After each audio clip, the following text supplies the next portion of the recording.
తప్పకుండా భయం, తప్పు చేసినోడికి భయం ఉంటుంది కదా, భుజాలు తడుకుంటాడు కదా. గుమ్మడికాయ దొంగ అంటే భుజాలు తడుకుంటాడు కదా. మీకు లేదు, మీరు అనుకోలేదు, వారికి లేదు, వారు అనుకోలేదు, వారికి లేదు, వారు అనుకోలేదు, వారికి లేదు, వారు అనుకోలేదు. ఎవరు చేస్తే ఆ తప్పు వాళ్ళకు ఉంటుంది భయం. దొంగతనం చేసినోడికే కదా భయం ఉండేది, తప్పు చేసినోడికే కదా భయం ఉండేది. తప్పకుండా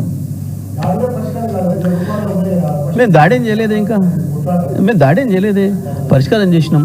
అయినా అసలు మీరు చేస్తున్న దాడి ముందట మీరు ఒక్క రాతతోని, ఒక్క వాక్యంతోని ఎన్ని లక్షల హృదయాలను గాయపరుస్తున్నారు, ఎంతమంది మీద దాడి చేస్తున్నారు, ఎన్ని లక్షలాది మందిని ఏడిపిస్తున్నారు, ఎన్ని కుటుంబాలకు శోభకు గురి చేస్తున్నారు. మీరు చేస్తున్న దాడితో ఇది ఒక లెక్క.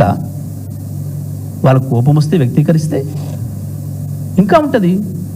లక్షలాది మంది కదా, కోట్లాది మంది హృదయాలే కదా మీరు గాయపరుస్తుంది.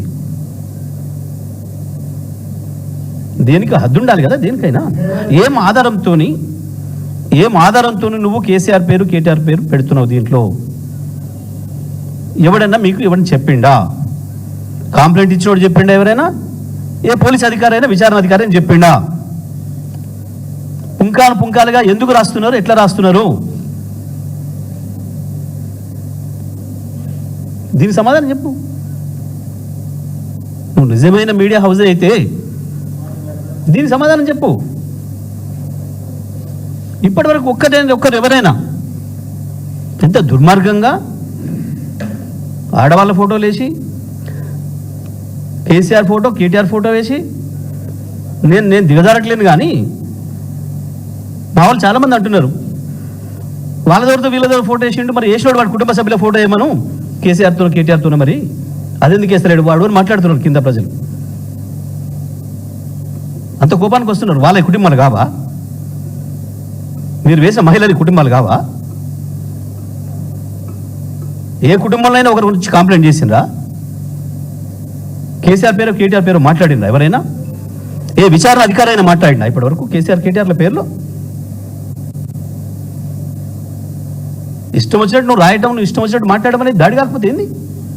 మా వ్యక్తిత్వ హననం చేసుడు, లక్షలాది మంది మేము కూలిపోయేటట్టు చేసుడంటే ఏంది? అది వచ్చి చిన్న పనిలాగా మీరు వచ్చి వివరణ ఇచ్చుకోవచ్చు. వీడు చేసిన పనికి మాలిన పనికి వివరణ ఇస్తారు, ఇంకో తిరిగిస్తారు. నీ దోష పద్ధతిలో నువ్వు చేస్తే వాడి దోష పద్ధతిలో వాడు చేస్తాడు. నువ్వు అడిగిన పద్ధతిలో వివరణకు వస్తాడా, చర్చకు వస్తాడా? ఎవరిని అడిగి రాసినావు, ఎవరిని అడిగేసినావు? రాసేటప్పుడు అడుగుతున్నారా? నీతులు చెప్పే ఆయన కూడా ఒకరి పేరు రాసేటప్పుడు తప్పకుండా వాళ్ళు వివరణ తీసుకోవాలి కదా. అది కదా ప్రాథమిక సూత్రం కదా జర్నలిజంలో. ఎవడను కూడా ఆరోపణ చేస్తే ఆరోపణ వరకు రాసుకో, దాని గురించి ఎవరేం మాట్లాడలేదు. కానీ నువ్వు రాసే స్టోరీలో ఎవడో విచారణాధికారి ఎవడో విచారణ పోయిందని చెప్పి, వాడేదో చెప్పిండని చెప్పి నువ్వు రాస్తున్నది, నువ్వు పరకాయ ప్రవేశం చేసి నీకున్న కక్షను కేసీఆర్ పైన, కేటీఆర్ పైన, ఇంకోటి పైన తీసుకునే పద్ధతిలో నేను రాస్తా ఇష్టం వచ్చినట్టు అంటే ఏం జర్నలిజం అనాలి దీన్ని? జర్నలిజం ఎట్లయితుంది? తప్పకుండా కబేలా హౌజే అవుతుంది, కబేలానే అవుతుంది.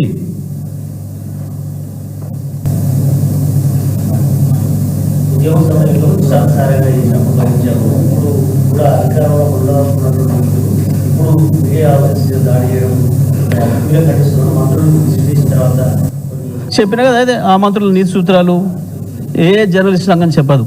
కబేలా హౌజులు మాత్రమే మాట్లాడతాయి, కబేలాలకు మద్దతు మాత్రమే మాట్లాడతారు. మేము మీడియా హౌజుల గురించి అనలేదే, మేము మీడియా హౌజుల జోలికి పోలేదే. ఎక్కడ మేము కబేలా దగ్గరికే పోయినాం.